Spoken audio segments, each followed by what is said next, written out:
Tere tulemast tagasi vaatama hambaaeroobikat. Minu nimi on Hambamari ja mina olen teie isiklik hambatreener. Täna räägime me hambaniidist. Hambaniit on suurepärane vahend eemaldamaks neid baktereid, keda me tavalise harjamisega kätte ei saa. Need bakterid pesitsevad kahe hamba vahel ja igeme serva all igeme kolmnurgas ja hauvad seal kurje plaane. Harjutuse edukaks sooritamiseks on meil loomulikult vaja hambaniiti. Hambaniit on saadaval kõigis suuremates poodides ja apteekides ning ei ole õnneks kuigi kulukas. Alustame nüüd harjutusega. Võtame hambaniidi otsast kinni ja tõmbame kuni küünarnukini ulatuva jupi. Nüüd kerime enamus niiti ümber vasaku käe keskmise sõrme.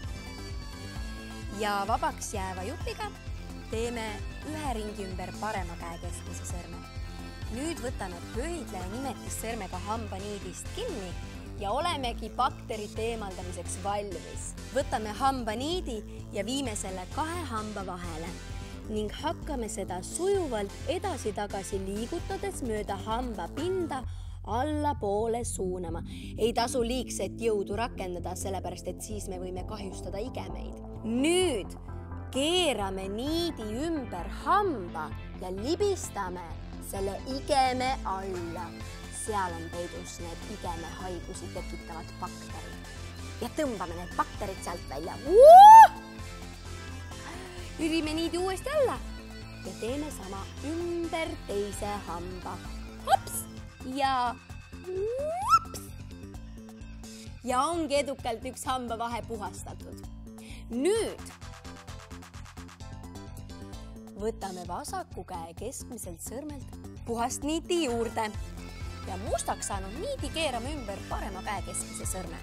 Ja kordame harjutust kõikide hambavahedega, kaasa arvatud tagumiste purihammaste tagant, kuna sinna tihtilugu tavalise hambaharjaga ei pääse ja seal on bakterite arv eriti suur. Viivika, ära viivita! Hambavahesid tuleks puhastada vähemalt korra päevas. Hambahooldus täna ei tähenda mitte ainult homme tervemaid hambaid, vaid ka tulevikus suuremat kokkuhoidu hambaravi pealt.